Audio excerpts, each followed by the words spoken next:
you forgot your login, I do that all the time, unfortunately. I would just create a new account.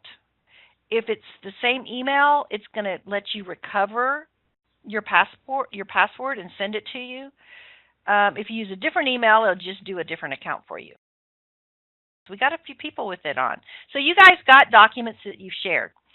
Hang on with this, Sheridan, and also afterwards, my email, I believe, is on the first page of the PowerPoint. Is that correct, Anne Marie?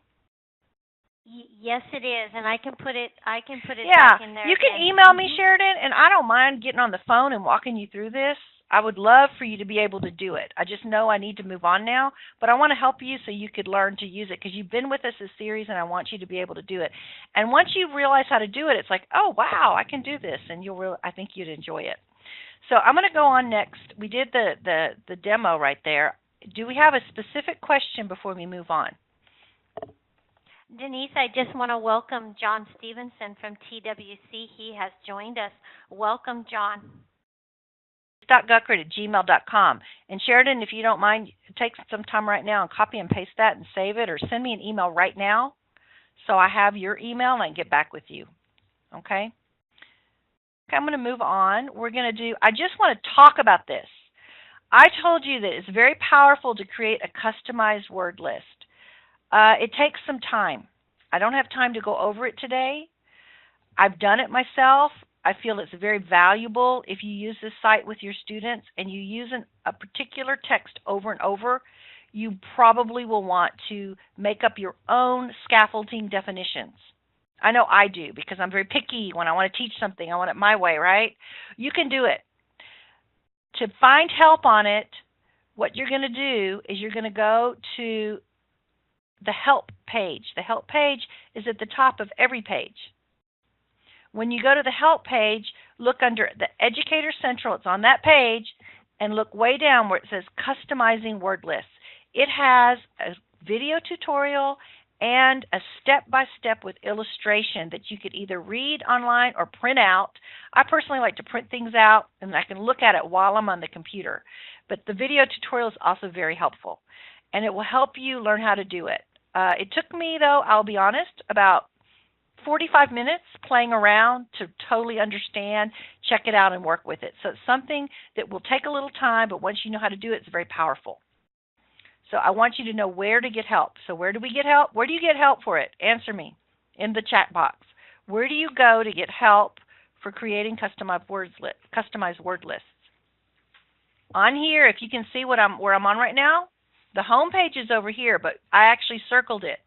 To get help, you want to go to the help page. Find your help. Your help is on every page. You'll see a help button, and you want to go to the help page. And on that page, you will see a link directly to Customized Word List. Excellent. Thanks, guys. Okay. We're going to go now on to Educator Central. Educator Central is if you want to use this website with your class. You can create and administer student accounts. You can assign them to a particular class. You can get detailed information about your students' reading times and how many vocabulary words they've learned. You also can see how many they're learning. You can create and monitor assignments based on documents that you posted. So those of you who are able to post a document right now, you could actually assign your students to use that document for their reading. Now, one thing about this site, you can't assign certain words because the whole point of this site is that the students choose the words they want to learn. If you want them to have particular words to learn, you could tell them to choose 10 words or 7 words or 3 words, and then they all would be learning the same amount and the same types of words. However, this site is really about differentiating your learning. So hand-picking the words, and you might want students to hand-pick words. They could hand-pick 5 words or 7 words. Then they're learning the words that they're most interested in learning. And we all know that when you learn what you want to learn, you're more likely to be motivated to complete it and remember it. So I love the fact that students can choose their own words on this website. They can't choose the article. You choose the article for them, but they choose their own words to learn.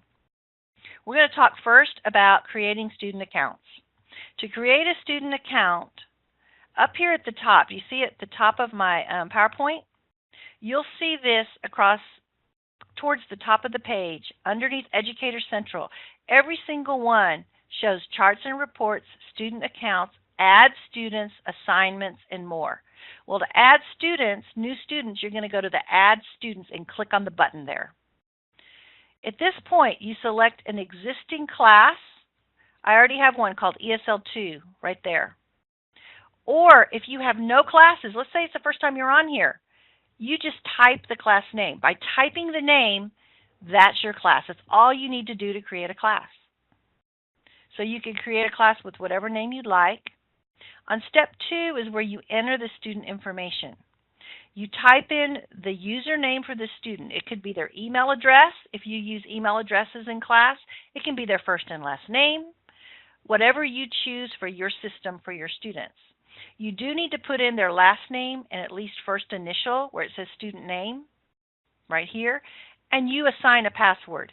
You could do, it's up to you. You could do the same password for every student. You could have a system. My system that I used to use was that the username I used was the student's first initial and last name. Their password was their first name and last initial. But whatever system you want to use for the student names and passwords is fine. I think personally you'll want to keep track of this so your students don't forget their usernames and passwords, so you don't spend so much time recovering that information for them. You know, have it printed out so at any time you can look at it and let them know. You also can get information if you have a spreadsheet with a whole bunch of names in it. With the classes and everything, it shows you how to do that, where you just copy and paste from your spreadsheet into another area, and it automatically adds everything all at once. It's kind of like importing information, and I did that myself, and it works well. But for today, we won't do that. Today, you're just going to try to, in a little bit, set up one person in one class. You're going to monitor learner progress.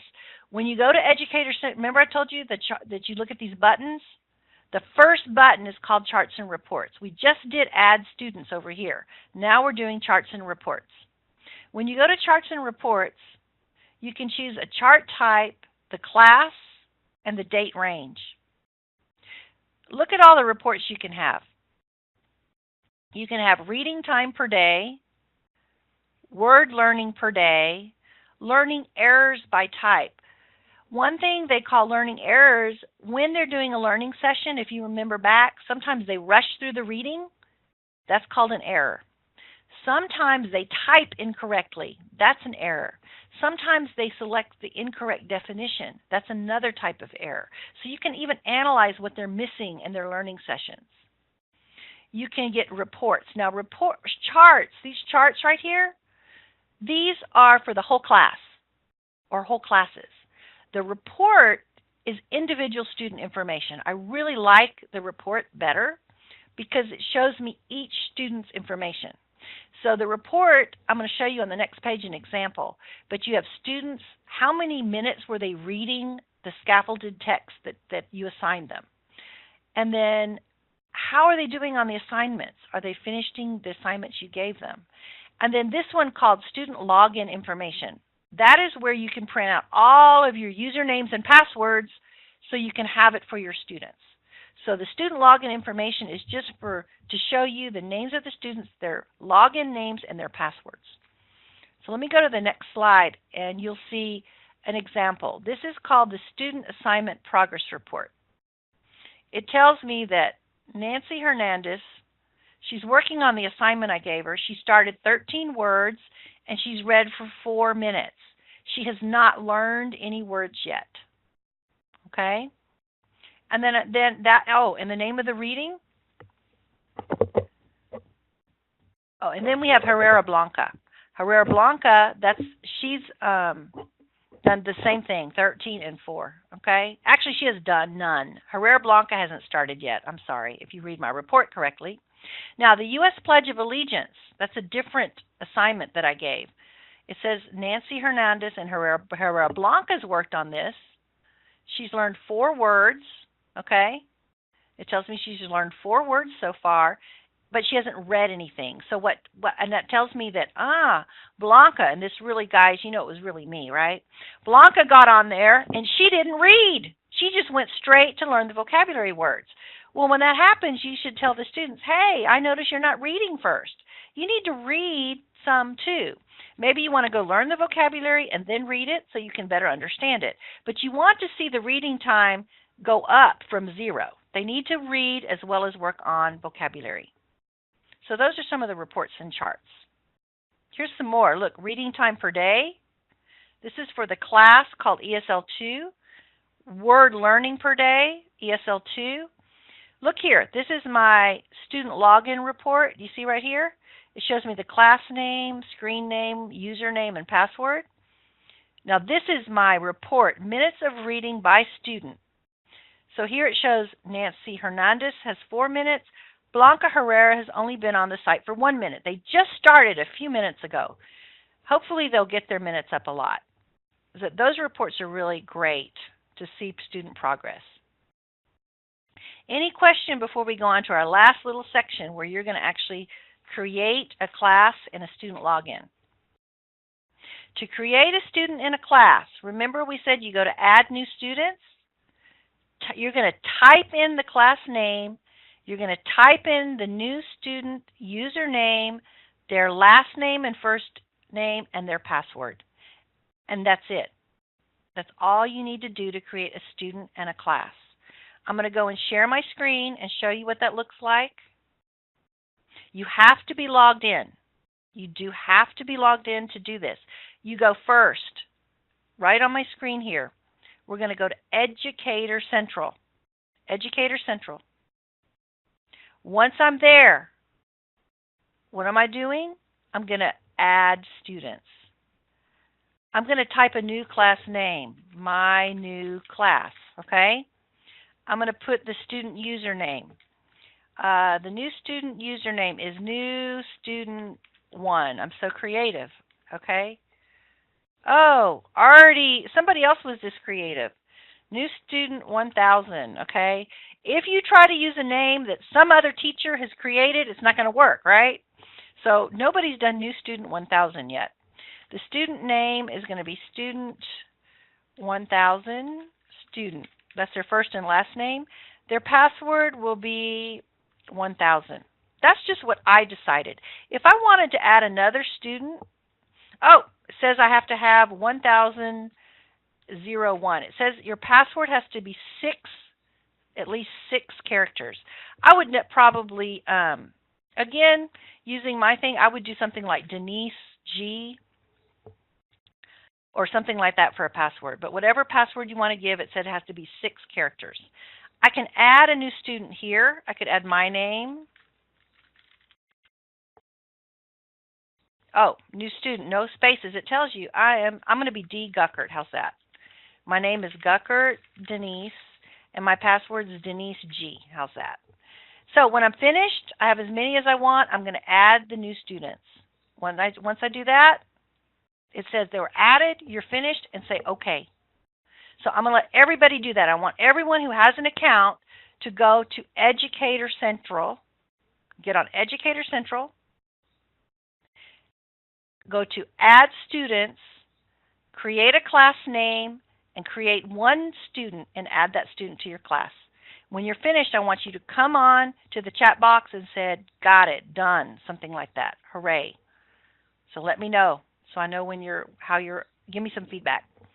Okay, Denise, it is 12:21. How many minutes do they have? How many minutes let's give about 4 minutes, because if you saw how it took me about 2 or 3, okay? It doesn't take long. You just want to go to Educator Central. 3 minutes. You go to Educator Central. You go to Add Students. Type a class name. I'm doing this as I'm talking. I typed a class name. You're going to go add a new student username. It says no spaces. Put in their first and last names. Then you're going to put in a password for them. Add the new students.